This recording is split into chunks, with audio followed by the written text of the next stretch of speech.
story, let's begin. The water's fine, come on, dive in. The future's here, it's right before your eyes. You're listening to Aviation Marketing Hangar Flying, the community for the best sales and marketing professionals in the aviation industry. Your hosts, John and Paula Williams, are your sales and marketing test pilots. They take the risks for you and share strategies, relevant examples, hacks, and how-tos. Be sure to subscribe on iTunes so you won't miss a thing. Welcome to the Aviation Marketing Hangar Flying, episode 17. Today we are talking about qualifying prospects. So, why is it so important to qualify prospects? Let me tell you a little story, and this actually happened to us. Somebody found us on LinkedIn. He was a very enthusiastic person that found us, called me, said he had a company that needed some marketing services. They were interested in our one of our more extensive consulting programs, and he was very interested in some really top-of-the-line services. And so he was very excited. He asked for some information. We sent him an information package, talked to him on a Wednesday. And then he asked, if I could call him back on Friday, and I did, and we spent a lot of time talking. And several times over the next couple of weeks, we had conversations. So, it was really great, and I was really happy that somebody had found us and was interested in our services, as always. That's always a wonderful thing to know that it's working, even though that's not all that unusual. But his level of enthusiasm was really cool. It was really kind of enjoyable to talk with him. But as time went on, I started to kind of wonder, is this guy all he's cracked up to be? So do you know where I'm going with this story, John? Do you remember this one? I think so. Right. So, carry on a few weeks later after having sent him some information and exchanging a bunch of emails and spending a lot of time, I eventually learned that he was not in a position in the company that I had thought that he was. And I had never directly asked him, are you the only person who's going to be making the purchasing decision? As it turned out, his boss put the kibosh on the whole thing and said, you have absolutely no marketing budget, so there's no point in continuing this conversation. But by that time, we had invested quite a lot in the conversation, and that is time that I could have been spending with other prospects who had a little more likelihood of amounting to revenue for ABCI. Or a lot more. Revenue for ABCI. So a lot of these things happen, and there's never a problem with talking to people. I always enjoy talking with people who have an interest in marketing. But I do have to be careful where we spend our time and where we spend our resources, right? Of course. Absolutely. So, sales calls take time, and time is money, and here we are. So I'm Paula Williams.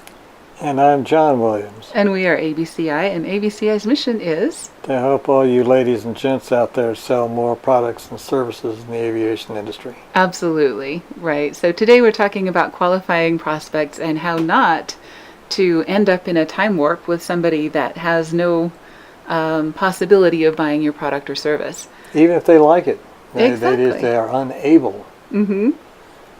That is absolutely true. So, and there's a lot of folks that you will want to spend time with, and we'll talk about that, having kind of a high intensity and a low intensity pipeline so that you're spending your time and money where you want it to go. So we had talked about phase one, the last several episodes, talking about getting prospects, getting people interested in your products and services, and doing things like search engine optimization and social media and trade shows and public speaking and podcasts and webinars and all of those wonderful things that lead to a call to action that get people interested in your product or service and get them to make contact with you in the first place, right? Absolutely.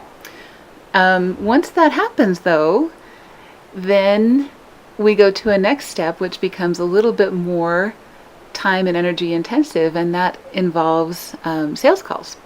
So getting on the phone with people is a little bit different than automated things like emails, where it doesn't matter whether I send one email or 10 emails. It's the same amount of time on my part, right? Right. and it doesn't even cost me anymore, given that it doesn't go over some number that we have in our CRM or whatever to make it have to go to the next stage. But after that initial phase 1, then we go into phase 2, where we are doing things like follow-up sales calls, emails, direct mail, information packages, other kinds of things, even formal sales presentations.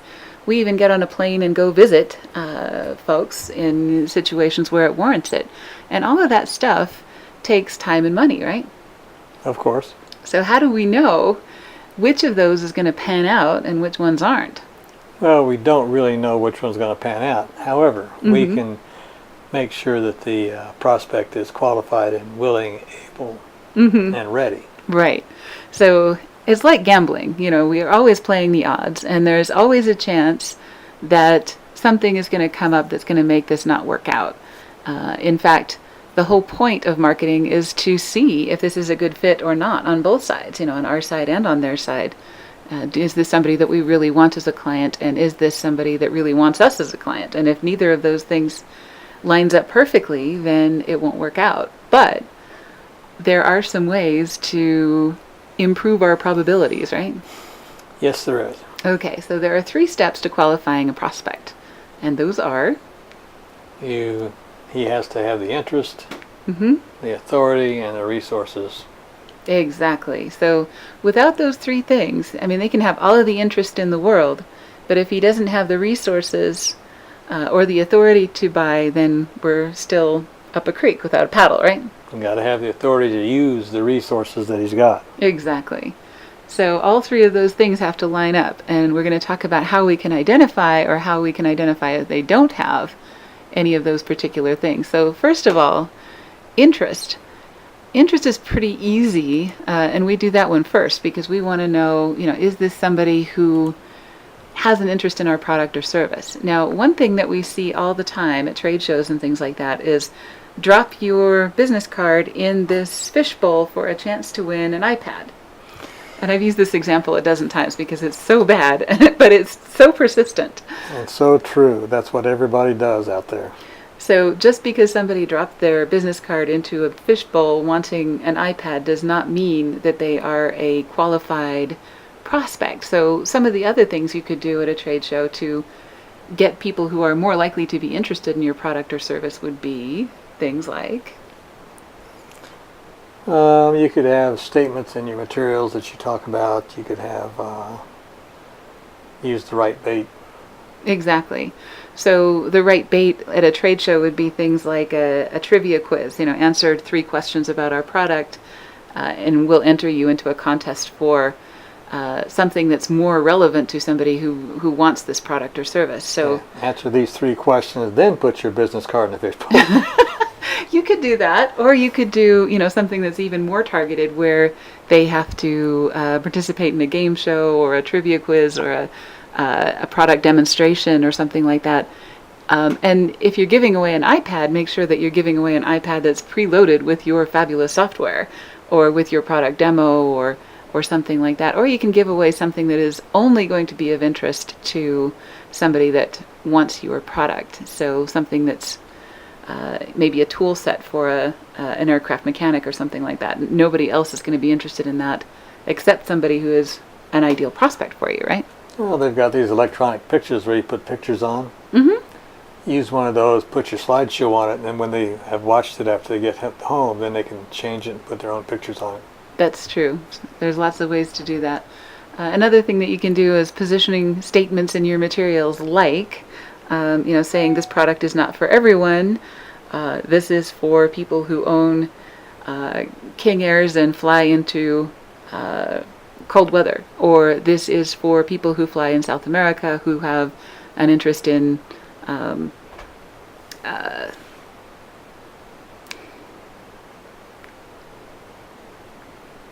this product is for people who work on aircraft of a particular type. This product is for different people who have a very specific thing that is their field of interest, right? Brake pads for Challenger 304 versus brake pads for King Air 350. Exactly. So the more specific you can be, the more likely this is going to be a good prospect for you as far as the interest goes. So let's talk about resources. When we want to find out if somebody has the resources to buy our product or service, we don't want to just ask them, do you have the money to buy this? Like in the old Oliver Twist kind of novels, show me the money first, before I serve you food. But if you look at where you're advertising, if you're advertising in places where people of means tend to go, as an example, if you're advertising at a yacht club and you have a booth there, you're pretty likely to run into people who have the means to buy your product or service. If you are advertising in the Robb Report as opposed to Controller, that's a higher end audience for that magazine. So, those are things that you can do to kind of position your product or service or your advertising so that people are more likely to have the means, and that's not going to be a problem. Another thing you can do is use positioning statements in your literature. You can also use other clues.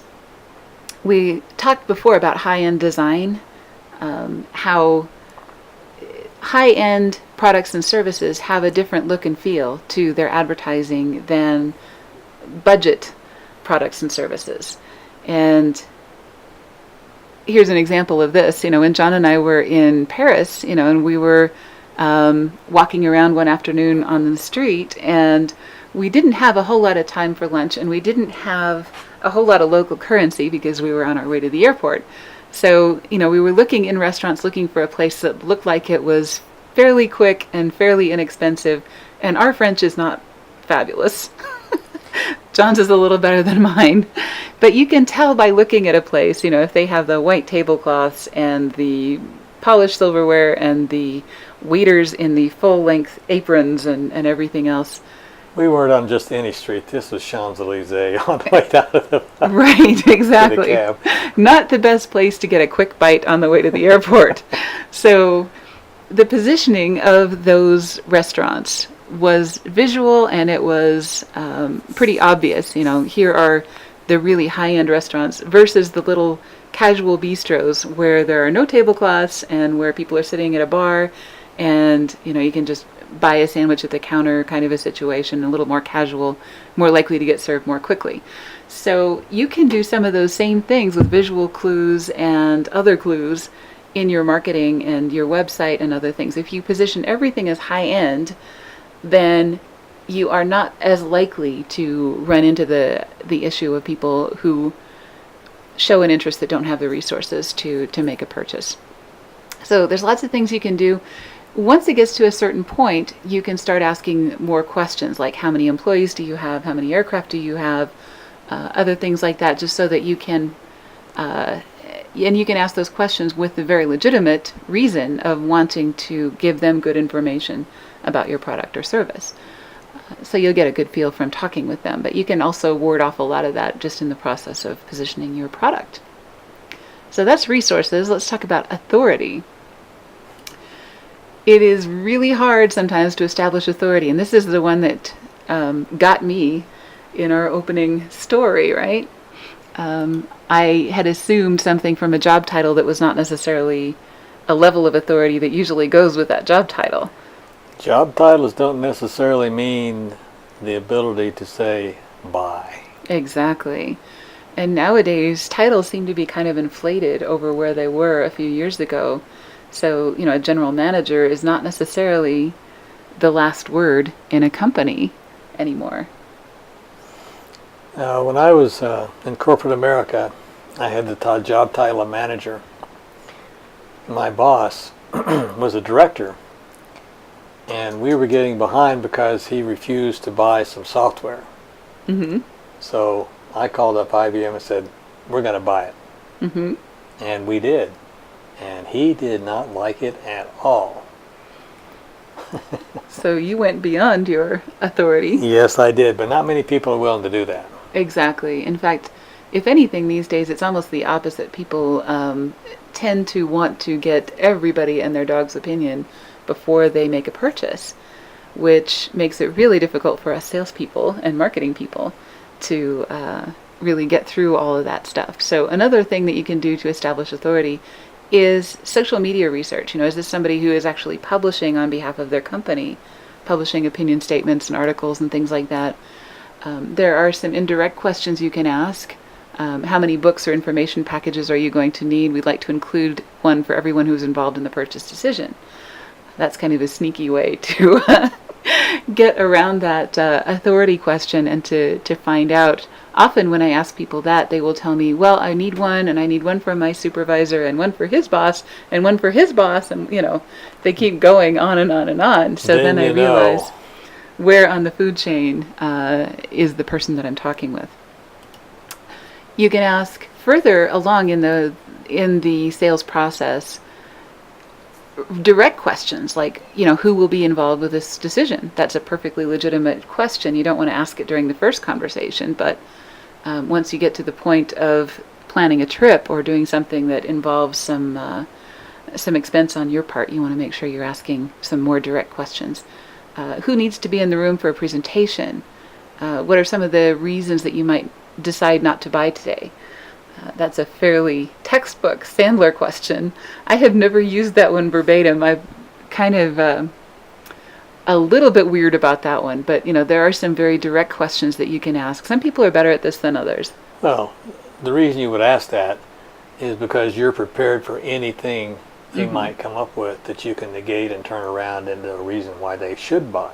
Right, and that goes into objection handling and all that other wonderful that's stuff. a whole other topic of discussion. But it's a good one. So, all right, so we talked about interest, resources, and authority, and the three things that people need to have in order to actually make a purchase from you, and some of the ways that we can identify those. And that, I think, will really help us cut down on some of those wasted trips down the rabbit hole in the sales process, which saves us a lot of time and frustration, right?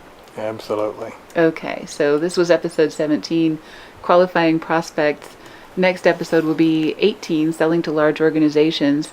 And then upcoming next would be episode 19, Interactive Sales Presentations. So that's our phase 3 series in this podcast, and we're really glad to have you here and have you listening.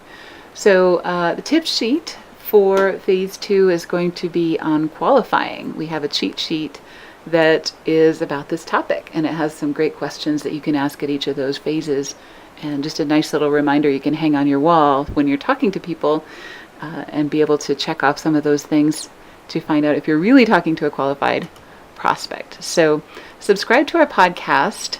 We're really happy to have you listening, and if you're subscribing on iTunes, please do also leave us a review and let your friends and neighbors know, your colleagues in the aviation industry especially, know that we are here to really provide a lot of value. And I actually spoke with a very nice gentleman named Roger. Roger, if you're listening, this is for you.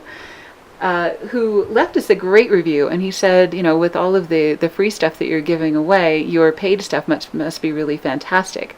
And he told me on the phone today, I think you're really giving too much away.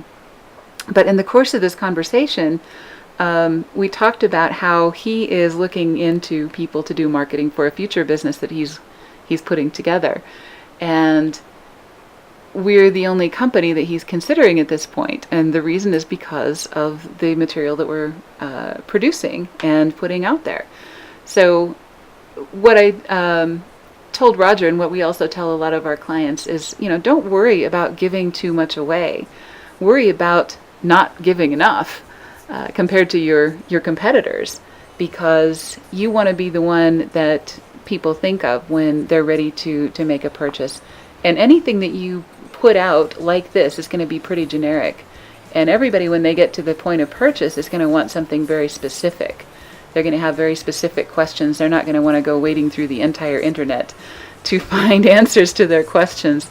They're going to want to have somebody that they know is that knows their stuff, knows what to do, knows how to fix problems, and knows how to solve their particular situation. So giving generic stuff away is fine. If you want customized help, we're always there to provide that as well. And not to worry about the occasional interesting person who says, I can do this based on what you told me, because they'll get to a point several times along the way where they say, how do you do this? Exactly. Or how do I do that? Because it's different in every case. That's why we don't specify. Exactly. And if someone is not qualified for our products and services, either because they don't have the resources right now or they don't have the authority, we want them to use our stuff anyway. We really want them to succeed and do well, and then they will get to a point where they're qualified to use our products and services. Of course. Of course. So great, and we're glad to have you here, and again, please do subscribe on iTunes, and thank you for joining us. We'll see you next week. See you next time.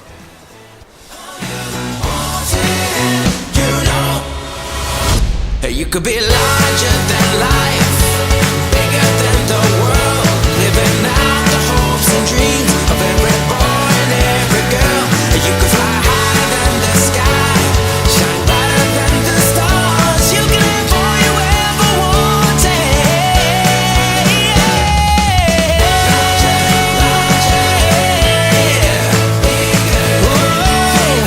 Hopes and dreams, every boy. You could fly higher than the sky, shine brighter than the stars. You could have all you ever wanted.